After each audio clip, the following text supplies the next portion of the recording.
Abigail Smith reporting for the Revolutionary Report, and here's what you've missed. Just this April, General Thomas Gage, the Royal Governor of Massachusetts, dispatched troops to seize royal supplies that militia has stored in Lexington.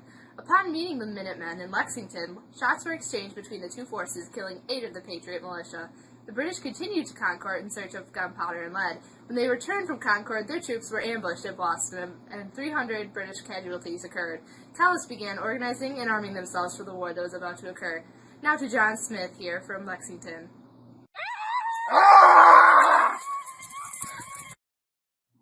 Well, I guess we'll come back to John later. Now over to Charlotte Roos with our Declaration report. The Declaration of Independence is a statement adopted by the Continental Congress, which announces that the 13 American colonies are regarding themselves as independent states and no longer a part of the British Empire. This just in.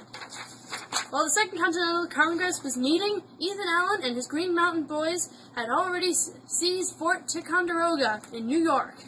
John Smith, to you.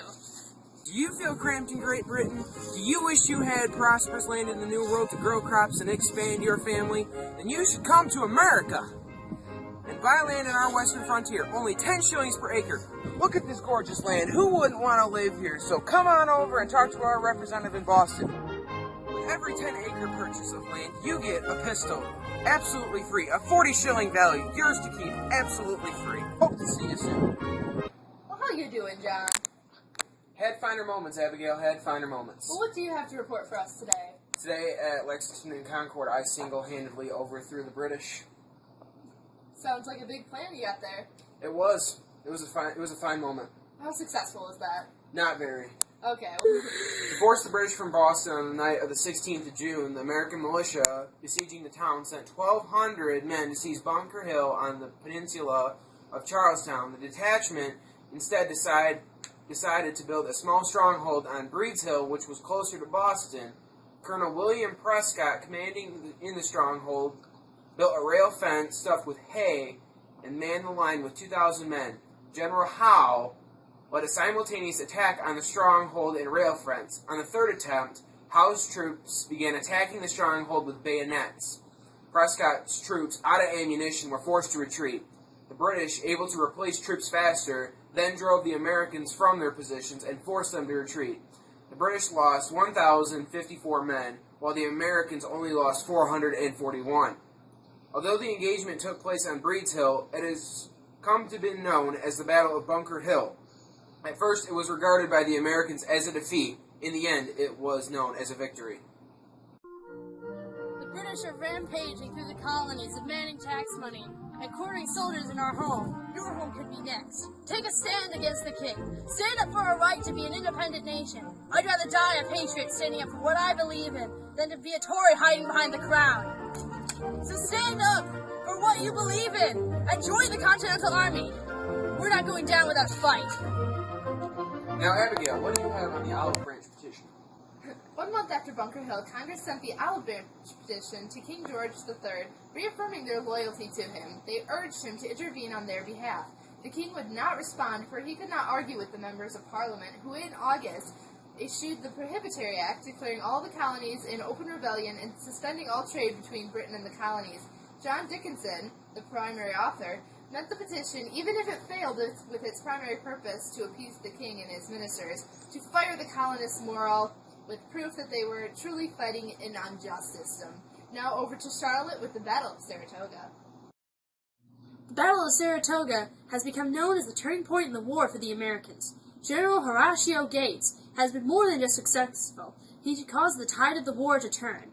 The French, still bitter about their loss in the 7 Years' War, have sent troops to the aid of the Americans. The British Army, as we speak, under General Cornwallis' command, is marching to Yorktown, the coast of Virginia, so that they may be protected by the Royal Navy. And we will be back after these short messages. Furious about taxation without representation, mad at the British government for all the crazy laws and regulations they're imposing on the colonies. So am I. Hi, my name is Thomas Paine, and I've written a pamphlet called Common Sense. In it, you will find out all the reasons why we need to be an independent nation. Buy it, and your money will be used to help stop the British invasion on the colonies. Only 2 shillings! Go over to your local newspaper shop today and pick one up. 2 shillings is a small price to pay for it. August, General Cornwallis settled his troops on the coast at Yorktown, where communication with New York would have been easier and supplies could be brought in, but the ships which arrived were French. Cornwallis, with 6,000 men, was blockaded by 9,000 Americans under Washington and 6,000 under French, under Rochambeau. Cornwallis's army faced heavy bombardment during the first 2 weeks in October. It did great damage to Cornwallis's defenses, and ammunition began to run low. A rescue operation from New York took too long to get started and arrived too late. On October 19th, the British surrendered with full honors of war, marching out to the tune, "The World Turned Upside Down." Victory! Now over to Abigail with the Treaty of Paris. Thank you, John. Working directly with the French to bring about a suitable resolution, Benjamin Franklin, John Jay, and John Adams were sent to Paris. They drafted the Treaty of Paris to delegate terms of the surrender with the British. The terms of the Treaty of Paris included the British had to recognize the independence of the United States. The boundaries of our new nation were established, north at the Canadian border and along the Great Lakes, west to the Mississippi River, and south to Florida, which was returned to Britain by Spain. American fishing ships would be given unlimited access to the waters off Newfoundland. The United States government agreed it would not interfere legally with the British creditors and merchants seeking to collect debts owed to them by the Americans. The United States would compensate loyalists who had property damage during the war. And now we will return after these short commercial breaks. It's your rightful duty to protect the crown and its rightful reign in the colonies. Who do you want to govern you? Farmers are the most powerful government in the world. We have a superior army, superior resources. Trust us, we have experience in running growing nations.